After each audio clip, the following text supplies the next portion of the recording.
welcome to Hard Talk with me, Zainab Badawi.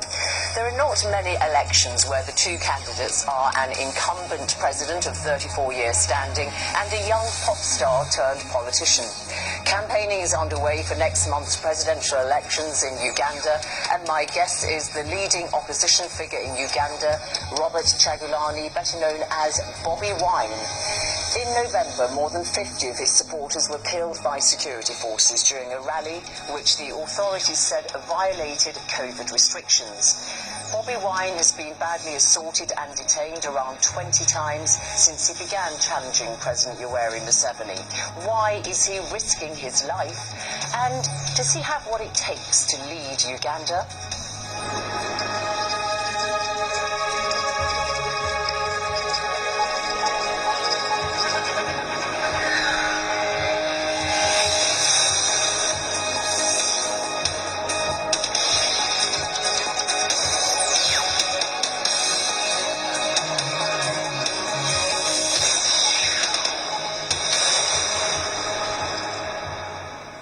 Bobi Wine in Kampala, the capital of Uganda. Welcome to Hard Talk.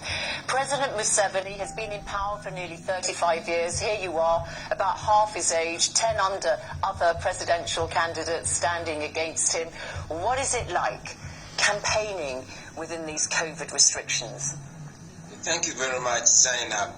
Campaigning in Uganda under the rulership of President Museveni, who has been in power for the last close to 35 years, is actually less of a real presidential campaign and more of a war. As the opposition, we are looked at as terrorists. President Museveni is not treating us as political opponents, but he is treating us as terrorists. Recently, a lot of brutality and a lot of murder have been unleashed against unarmed citizens, and indeed General Museveni is treating this not as a presidential election but as a military operation. We'll come to that in a moment, but the fact is there are COVID restrictions in Uganda as there are in other countries in the world, and you've been summoned before the Electoral Commission a couple of times now because your rallies contravene those restrictions. Patience Akumu, a highly respected Ugandan journalist, says, "I wish Bobi Wine and people around him would always make sure they wear masks at rallies." You don't, do you? Well, first and foremost, I do wear masks at most of the rallies that I attend. But besides that, I must remind the world that I was one of the first artists in the world to come out and sensitize the masses against the COVID-19 pandemic.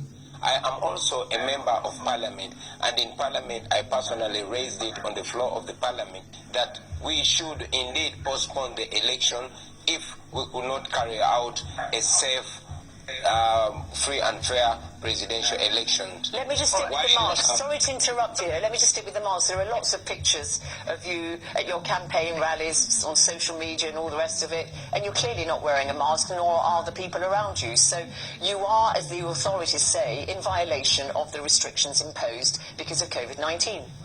Well, while there are some times we have not had a mask, especially when there's a distance between me and the people, it should be clear that the government of Uganda has weaponized the COVID-19 pandemic, while President Museveni carries out processions and large gatherings without social distance or without any masks. It has become an offense to the opposition.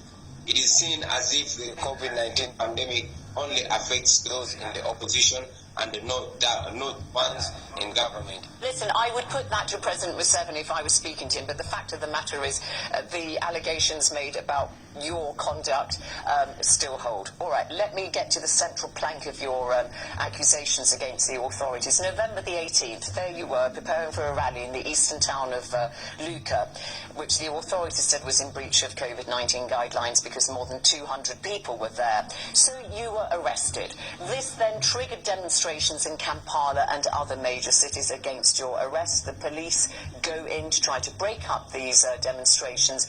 Around 54 of your supporters are killed when police use live bullets. So what do you want to see happen now in relation to that particular atrocity? Indeed, I always want to make it clear that the president actually ordered the murder of those people because he came out and owned the fact that he had instructed the army to take action against the unarmed protesters. We have raised the matter with the international human rights bodies. We have raised the matter with all development partners, and we continue to raise the matter demanding for an independent investigation into the brutal murder of those people. It should be remembered that among the people that carried out the murder of those armed civilians were people that were holding guns, but not in police or military uniform, but they indeed were the ones commanding those in uniform. So it was a well-organized murder. I have to come in here, of course, because the government would not accept what you've just said, that they ordered the murder, as you put it, of those people. In fact, Edward Ochon, the director of police in charge of operations, said the circumstances under which we lost those lives is really regrettable, and it would have been avoided if the officers had used tear gas instead. There's going to be an investigation, and it's underway, and indeed anybody who is found accused of those killings will be prosecuted.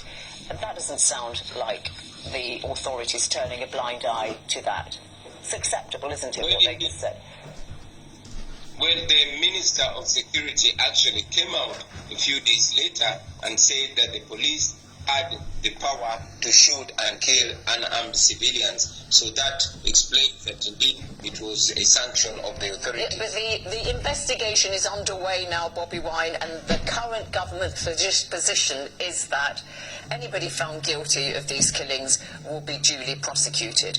So another accusation that the authorities make about your party, the National Unity Platform, is of organising violence, spreading civil unrest and using social media to sow discord.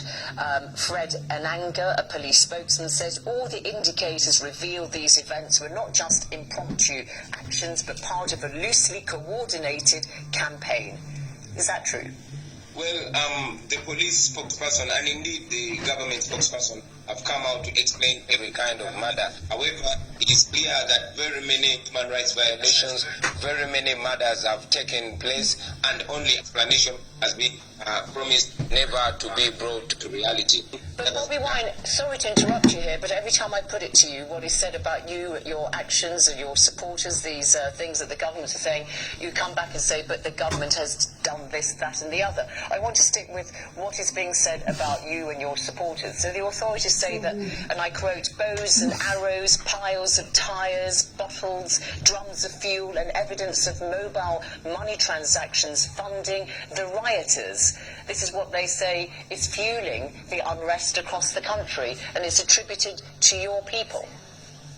Well, I must say that it has been the habit of the current regime to try as much as possible that they project and present the opposition as violent. It has not started with us. They did that with Dr. Kizza Besigye and all the other opposition leaders that came before us. I must also mention that the majority of people that were killed were citizens going about their business, as young as 14 years old and as old as 75 years old. And also must mention that the majority of people, the reason for their killing was because they were putting on T-shirts bearing my picture, putting on T-shirts reading Free Bobi Wine.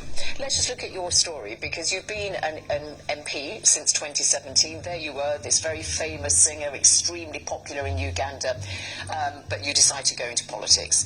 And 2 years ago in 2018, you were severely beaten and, you say, tortured by the Ugandan security forces after you were campaigning for an opposition candidate. You were detained and arrested and held, and then you had to go to the United States to have treatment. So what kind of impact has that had on you physically and perhaps even mentally? Thank you very much. And just to also add it that even 2 years ago, when I was arrested and tortured, the government presented 2 machine guns and claimed that those machine guns had been found in my hotel room. That was another way to justify my brutalization. So that brutalization and the murder of my driver and many other innocent Ugandans had a toll on my life. it has not left me the same. I am still recovering from the torture wounds, and also many other people are recovering. However, it brought the resolve to me and to all other Ugandans that nobody is safe, and we either struggle, find our freedom, or at least we die trying to be free, because nobody is free or safe under the Museveni dictatorship. So are you willing to risk your life? You're willing to die for your politics, Bobi Wine? Well, I would not call this politics. I would call this a struggle for freedom and living a realistic life. I must say that the values for which we are standing are values that are worth living for, and yes, values that are worth dying for. I must also add, just like I've said in the past, that nobody is safe in Uganda.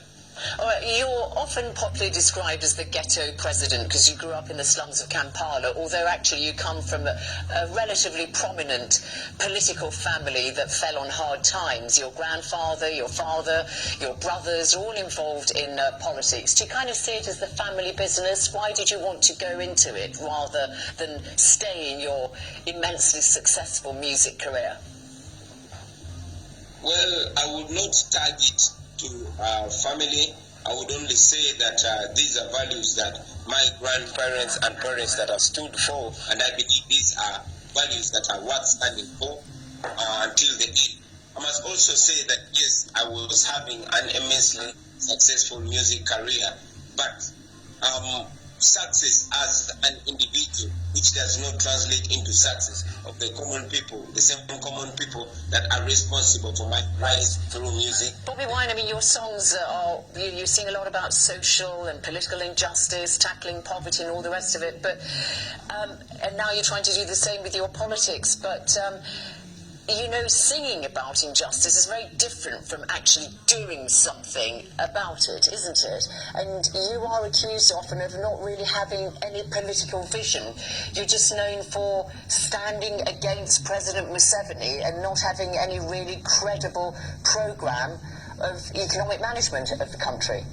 Well, what we stand for is not President Museveni as a person. What we stand against is not President Museveni as an individual. What we are standing against are the dictatorial tendencies that are presided over by President Museveni.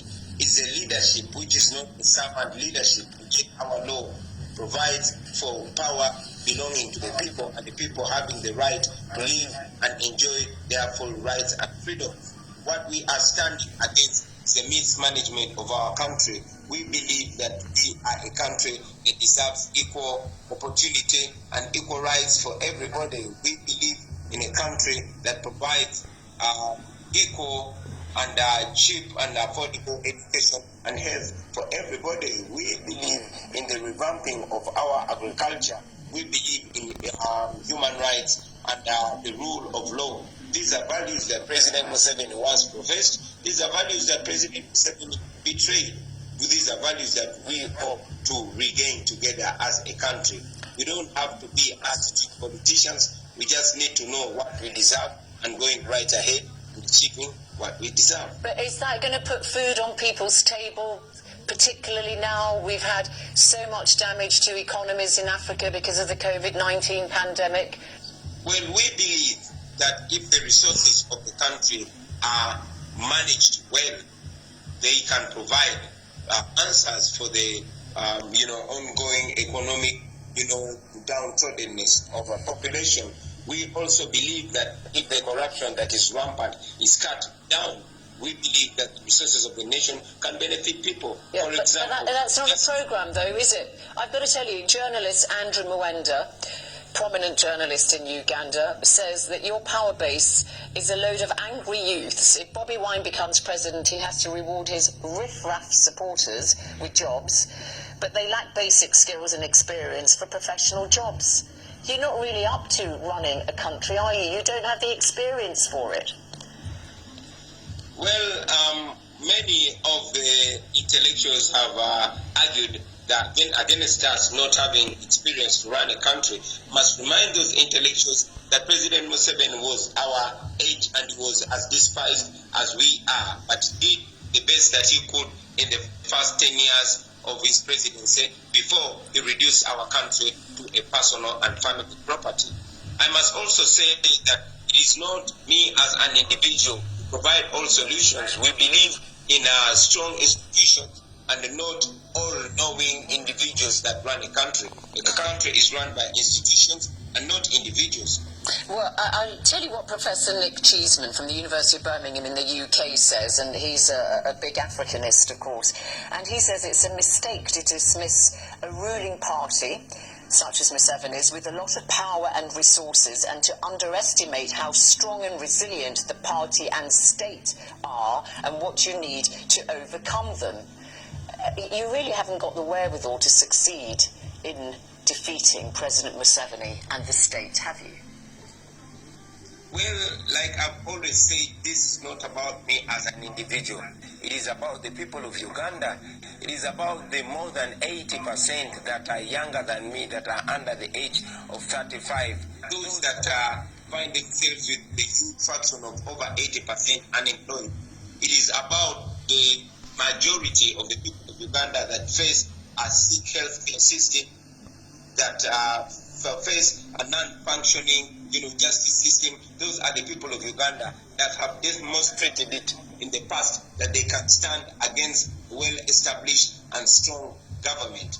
I mean, you're right, Uganda is the youngest country in the world, isn't it? 80% of the population are under 35 and 77% are under 25, and the median age is only 17. But you've got to have more than just youth appeal, haven't you? You've also got to appeal to regions right across the country. And I want to ask you, how much nationwide appeal do you have? You're from the Baganda people, who, on the whole, belong to the community that pays allegiance to the king of the Baganda. What about Western Uganda, for instance, which is very much a Museveni stronghold, and rural voters, where he has a lot of support amongst the rural populations? I mean, do you really have appeal that goes as far as that? Well, the mentality